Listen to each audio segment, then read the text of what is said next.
de vue hospitalier. Il y a une super étude qui a été faite au CHU de Lyon. Donc, je remercie le docteur Derain-Laure d'avoir accepté de participer à cette conférence et elle va nous l'expliquer. Je pense que c'est super important et les résultats sont très intéressants. Donc, merci Laure, je te laisse la parole. Oui, bonjour à tous et merci Daniela pour l'invitation. Alors, c'est une étude du CHU Lyon, mais à laquelle tout le monde a participé. Donc, je ne sais pas si vous voyez mon écran Oui, on le voit.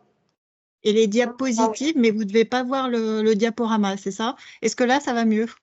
Si, on le voit. Moi, Ouais, c'est c'est juste bon? que j'aimerais le mettre en plus grand, mais je ne sais pas comment.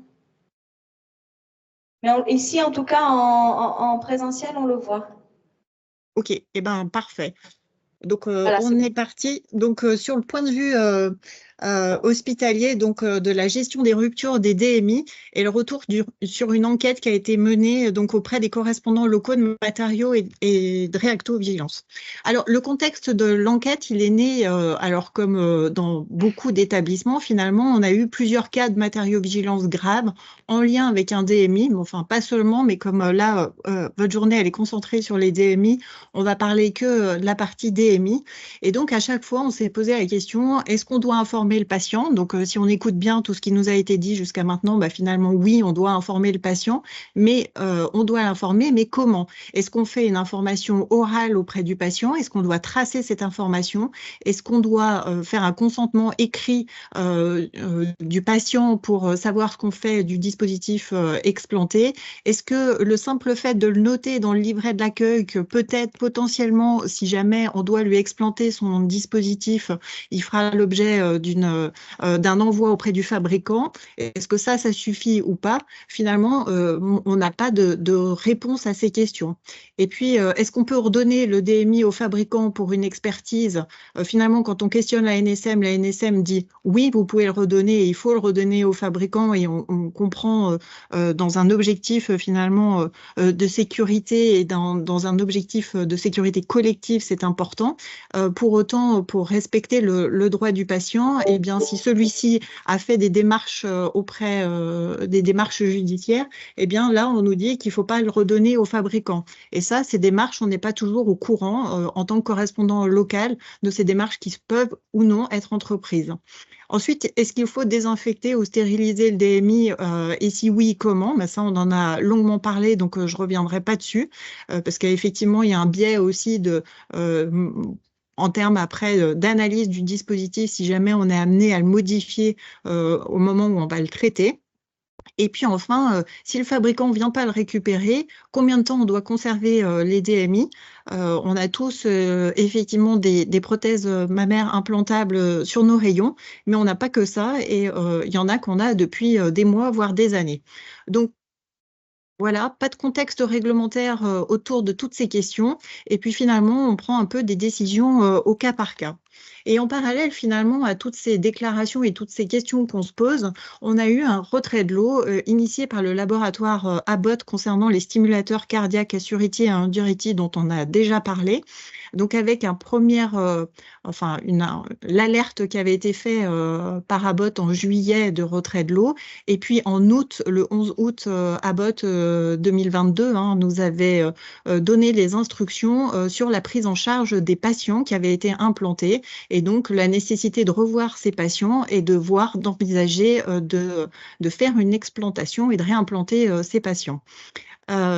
Et donc, suite à ça, finalement, la DGS avait fait dans un message d'alerte rapide sanitaire, dans un mars du 20 octobre, eh bien, pour la première fois, finalement, la DGS était positionnée et avait dit il faut informer le patient pour lui dire ce que vous faites du dispositif médical explanté. Donc, il faut l'informer, les établissements de santé doivent les informer. Est-ce que l'explant, il est conservé au sein de l'établissement? Est-ce qu'il est envoyé en destruction ou est-ce qu'il est retourné à Abbott pour permettre finalement aux patients de s'y opposer? de lui laisser un délai de réflexion de 2 mois, donc ça c'était aussi une notion qui apparaissait, et puis il donnait également les modalités de conservation des explants et de traçabilité de conservation de ces dispositifs avec un nettoyage qui était préconisé avec de l'hypochlorite de sodium, chose qu'on a un petit peu moins dans nos établissements maintenant, enfin qu'on n'a même plus dans nos établissements maintenant, mais voilà, au moins il y avait une préconisation. Et puis, cerise sur le gâteau, il mettait également qu'il fallait informer les patients des frais qui pouvaient être induits liés à la conservation et éventuellement aux frais d'expertise. Donc, si on était amené à conserver finalement les dispositifs médicaux dans l'établissement, eh bien, on pouvait leur appliquer des frais de conservation. Donc, dans ce contexte-là, finalement, on s'est dit, bah, c'est peut-être le moment de retravailler sur une procédure et de voir ce qu'on peut mettre en place dans notre établissement. Mais on s'est dit qu'on n'était sans doute pas les seuls à se poser des questions et que peut-être qu'un palmarès de ce qui est fait au niveau national nous aiderait dans notre démarche de réflexion. Et c'est de là, finalement, qu'est née l'idée d'un questionnaire qu'on a diffusé via Google Forms et qui a été adressé aux correspondants locaux de matériaux-vigilance. Donc, ça a été une diffusion qui a été sur plusieurs mois, plus de 2 mois, entre décembre et février. Décembre 2023 et février 2024. Ce questionnaire, donc, il a été relayé par le réseau des coordonnateurs régionaux de matériaux vigilance et puis par Europharmat également. Donc, il a été composé de 35 questions à choix multiples et ouvertes concernant les modalités de gestion des dispositifs médicaux dans leur globalité, en cas de signalement de matériaux-vigilance, et l'analyse globale de ce questionnaire fait l'objet d'un travail de thèse qui est toujours en cours. Donc, vous avez des résultats préliminaires puisque la thèse n'a toujours pas été finalisée. Mais on a essayé de vous compiler les données concernant, au moins les données concernant les DMI. Alors, concernant les répondants, on a eu 179 retours de la part des établissements de santé. On a, dans une étude de l'adresse, ils avaient évalué à 2989 établissements en France. Donc, on peut estimer qu'on a un taux de réponse finalement de 6%. Donc, voilà, donc on est un petit peu représentatif finalement de ce qui se passe sur le territoire. En termes de type d'établissement, en fait, on a eu à la fois des CHU, des CH, des hôpitaux privés, des ESPIC et même des plus petits établissements qui ont répondu. Hein. On a même eu l'EFS ou d'autres petits établissements qui ont répondu à notre questionnaire. Et si on regarde au niveau de la répartition géographique, eh bien, on voit que toutes les régions ont plus ou moins participé et la région des Hauts-de-France a été largement contributive à cette enquête. Alors, quand on demande aux établissements s'ils ont mis en place des procédures, parce que finalement, ça commence comme ça, est-ce qu'on a au moins une procédure de déclaration des incidents de matériaux-vigilance? Et bien là, à 97%, les établissements répondent que oui, ils ont bien une procédure de déclaration des incidents de matériaux-vigilance. Après, quand on leur demande s'ils ont une procédure de gestion du dispositif dans cette procédure, et bien 139 établissements intègrent la gestion du DM dans la procédure. Il y en a 31 qui nous disent qu'ils n'ont pas de procédure de gestion du DM.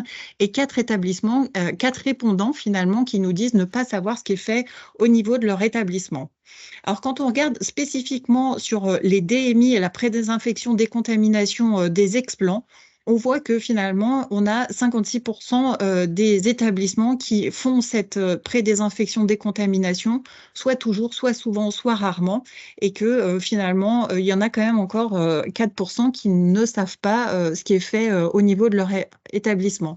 Alors, cette procédure, elle est souvent réalisée au niveau du service de soins, et quand elle n'est pas réalisée dans le service de soins, c'est plutôt les PUI ou les correspondants locaux de matériaux qui se chargent de cette procédure. Alors, quand on leur demande quelle procédure est utilisée, on voit finalement que 102 établissements utilisent les protocoles qui sont en place dans les établissements et que 28 répondent qu'ils utilisent les protocoles du fabricant.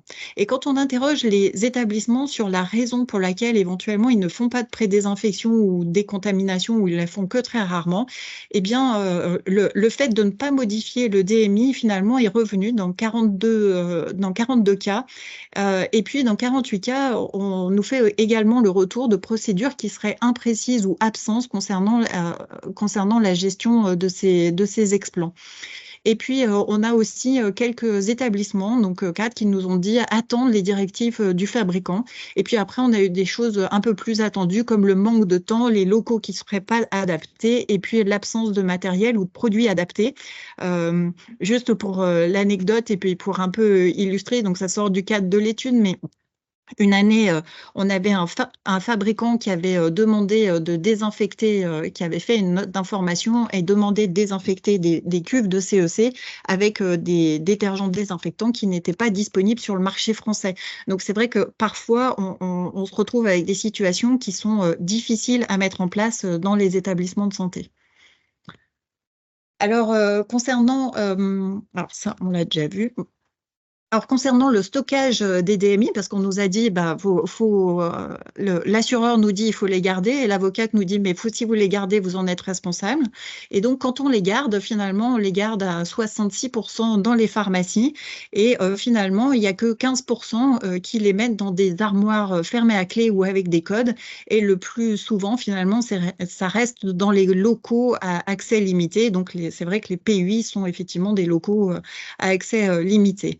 Et puis, quand on regarde au niveau de la relance des fournisseurs, puisque en fait, les fournisseurs ne viennent pas les chercher tout de suite, souvent les DMI, et ça attend un petit peu, eh bien, on voit qu'il y a 120 établissements qui déclarent avoir fait des relances auprès des fabricants et le délai de relance, souvent, est de plus de 1 mois dans la majorité des cas.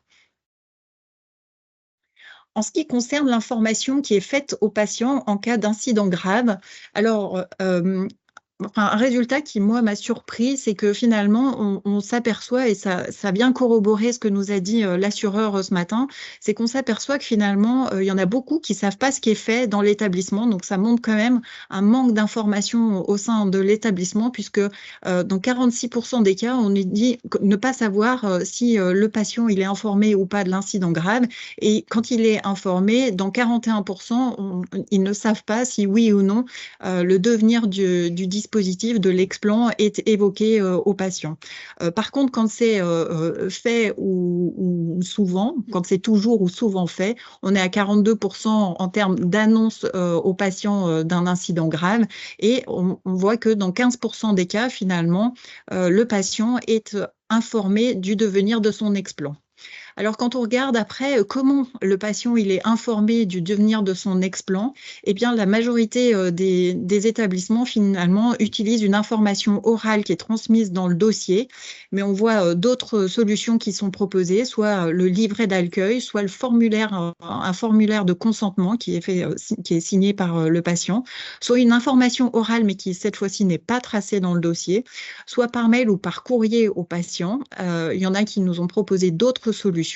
Et là encore, on voit qu'un certain nombre de répondants ne savent pas comment les patients sont informés dans leur établissement.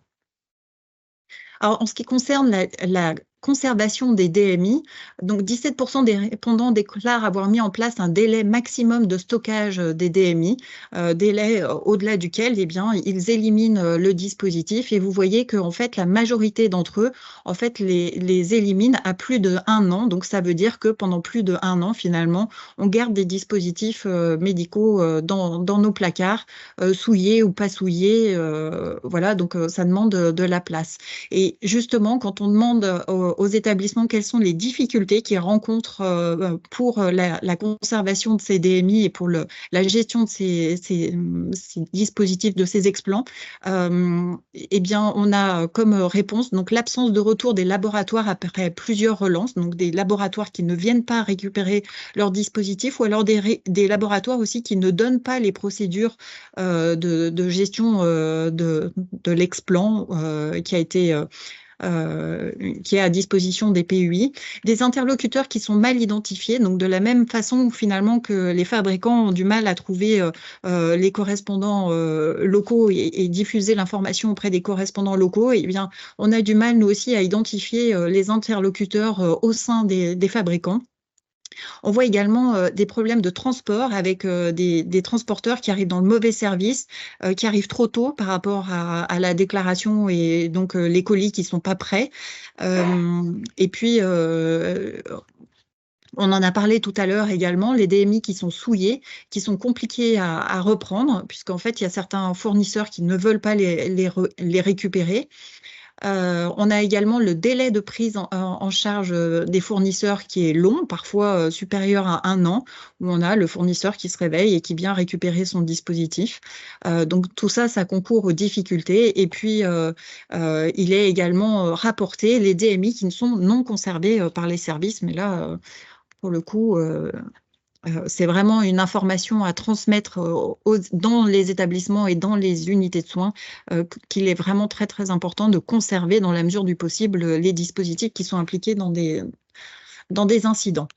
En termes du délai de réflexion qui est accordé aux patients, on voit que finalement, il n'y a que dans 15% des cas où les établissements disent accorder un délai de réflexion quand ils informent le patient d'un incident et du devenir du dispositif. Il n'y en a que 15 qui leur donnent soit rarement, soit souvent, soit systématiquement un délai de réflexion. Et là encore, il y a une grosse majorité des répondants qui nous disent ne pas savoir si on leur accorde ce délai de réflexion. Délais qui peuvent être variables, hein, de 24 heures à plusieurs années. Il y en a un qui nous a déclaré donner un délai de 10 ans. Donc voilà, donc ça c'était pour le panorama général, et puis on a voulu savoir plus spécifiquement, pour avoir un exemple un peu concret, ce qui avait été fait dans les établissements de santé suite à l'alerte par Abbott. Et donc sur les 179 établissements qui étaient concernés, il y en a 56 qui avaient été concernés par l'alerte Abbott, et donc qui ont dû gérer des retraits de stimulateurs cardiaques pour des patients. Donc les établissements concernés ont eu plus ou moins de patients à gérer, hein, parce que vous avez 13 établissements qui ont eu entre 1 et 10 patients à gérer, et vous avez à l'opposé 8 établissements qui ont eu plus de 100 patients à gérer. Et donc au total des répondants, finalement, ça correspondait à 900 patients concernés par le retrait, 910 patients qui est à mettre au regard des 16 300 patients qui ont été concernés par ce rappel au niveau national, et on retrouve le taux de réponse de 6%, donc ce qui est plutôt cohérent. En termes d'information aux patients, et là on voit que 47% finalement des patients ont été à chaque fois ou dans certains cas informés du devenir de l'explant. Donc ces 47%, je pense, sont à mettre au regard des 15% qu'on a eu tout à l'heure dans le panorama général.